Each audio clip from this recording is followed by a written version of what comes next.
Yanga zikukosea, basi aliyekosea apewe hukumu yake, aliyeahirisha ule mchezo na kusababisha mchezo haukuwepo. Yeye atuambie kwa nini aliahirisha ile mechi haikuwepo.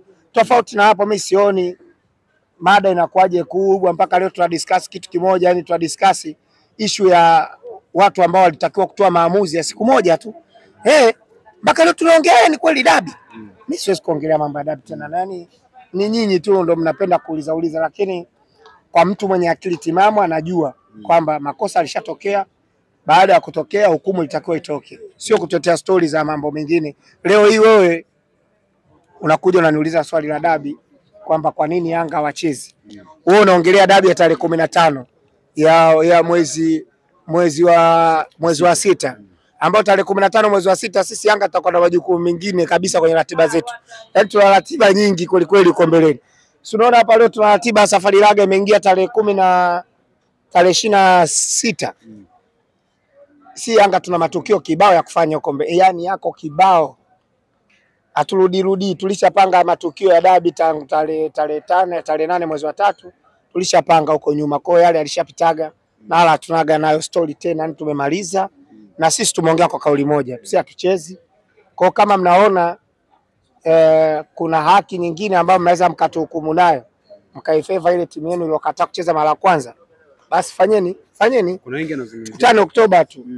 Kuna wengi wanazungumzia kwamba kama Young Africa nyewe mnazungumzia kama TFF inaoonea. Sasa je, inaonea kipande gani? Hatujasema sisi tunaonewa peke yetu. Tumesema sisi tunaonewa, lakini kuna mahala kuna mtu anapendelewa. Umeelewa? Yaani haiwezekani kwenye michezo ya ligi kuu kuna timu ina penalty zaidi ya 30, timu moja penalty 30. Hilo kifootball tu haijakaa sawa sawa. Lakini ukiacha penalty zaidi ya 30, kuna matukio mengi ambayo wapenda mpira wakiatizama hawawezi kuenjoy soka. Ni hapa mnafuatilia UEFA Champions League, mnafuatilia ligi kuu ya Uingereza, mnafuatilia maligi kibao, hata ligi tu ya Kenya tu mnafuatilia.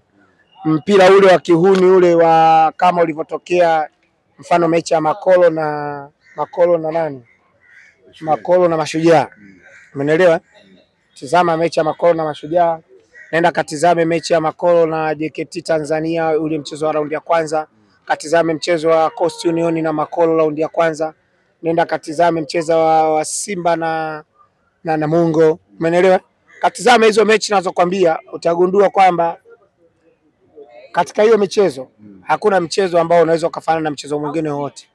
Wanaweza wakakwambia wana reference moja ya kwamba liliwahi kufungwa goli la mkono la beki anaitwa Ibrahim Baka, lakini angalia scenario ambayo Baka aliscore hilo goli kwa mazingira ya refa ambaye hana VAR.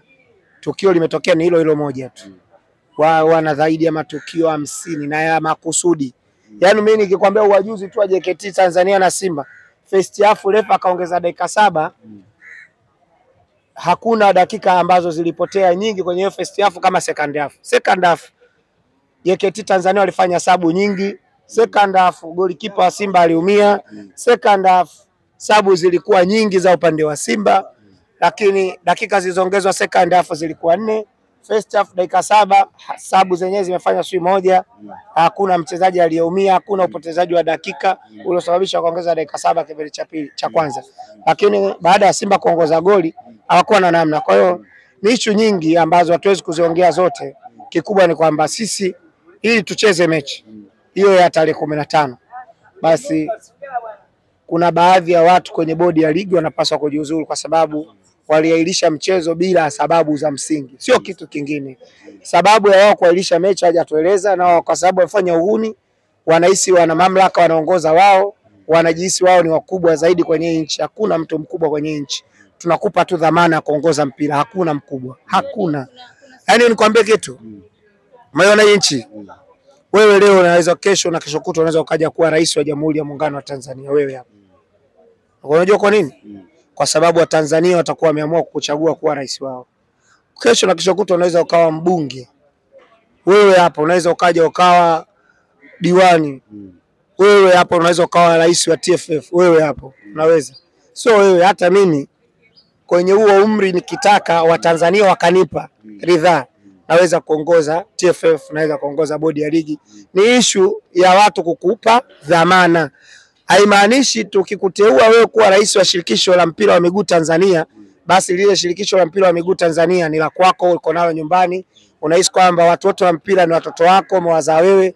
Hiyo haipo bro, haipo. Umezungumza kwa 15 kwamba utakuwa busy na majukumu mengine. Yes. Ukataja kwamba Safari Cup mabingwa wa Safari. Kwanza tuambie ni namna gani unaweza kupokea kwamba klabu yako imekuwa shiriki katika mchakato mzima wa Safari mabingwa. Kwanza tunafurahi. Mchakato ni mkubwa na kilele chake ndio tarehe 26 ya mwezi wa 6. Kwa hiyo kutoka tarehe 26 kurudi nyuma kutakuwa na mchakato wa kusaka vipaji. Inawezekana hata hiyo tarehe 15 mwezi wa 6 tukawa kati ya mikoa mingine katika nchi hii kutafuta hivyo vipaji ambavyo vitaenda kwenye vilabu vingine kwenda kusaidia kukuza mpira wa nchi. Leo tunavyozungumza, mwaka jana tu wamepatikana wachezaji 8 ambao wako kwenye vilabu vingine ambavyo vinashiriki kwenye ligi kuu, championship na mashindano mengine ambayo yako chini ya TFF.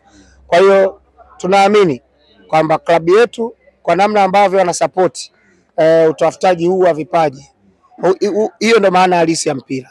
Mpira unahitaji kwenda sehemu mbalimbali kwenda kuangalia nani anaweza kutumia nafasi, nani anaweza kutumikia katika vilabu vingine. Mchakato huo hauwezi kuwa mwepesi. Kwa hiyo lazima uende ukatafute na tumetoa ofa ni kwamba tunatafuta ndani ya ardhi ya Tanzania ambapo faida zitakuwa nyingi kwenye familia nyingi za Watanzania. Inawezekana mwaka jana wamepatikana 8, mwaka huu wakapatikana 20. Ni faida kwa Watanzania. Leo Mzinze yule anacheza Yanga, unajua ni watu wangapi nyuma wanamtegemea, ameokoa watu wangapi maisha ambayo yalikuwa magumu kwao. Kwa hiyo inawezekana wachezaji 20 tukaokoa zaidi ya familia 100 katika nchi. Sisi kwetu tunaamini ni tukio kubwa na tunaipongeza klabu yetu kwa kuweza kusaini mkataba na Safari Laga kwa ajili ya mashindano ya Safari Cup. Godi, baada ya taarifa kwa umma ya Yanga kutoka imeonyesha kwamba haina imani na mamlaka za ndani. Swali la watu wengi limeibuka kwamba kwa nini bado mnashiriki kwenye ligi ambayo viongozi hamna imani nayo? Kwa nini msiondoke kabisa kwenye ligi ambayo hamuamini viongozi? Hayo yote ukitaka kuyaona yanatokea. Waambieni hivi, sisi tarehe 15 mwezi wa 6 hatuchezi. Alafu wao wafanye uone hiyo ligi kama sisi tutaendelea nayo. Sisi Yanga. Yaani waambieni waendelee, wakate hizo pointi watushushe daraja, alafu muone kama sisi tutaendelea na ligi, kwa sababu klabu ni ya kwetu, tumeianzisha wenyewe na ni ya wana Yanga, sio klabu ya mtu mwingine. Kwa hiyo kama unaona sisi hatustahili kuwa pamoja na nyinyi kwenye mashindano yenu, waambie watuondoe, alafu waone nini kitafuata.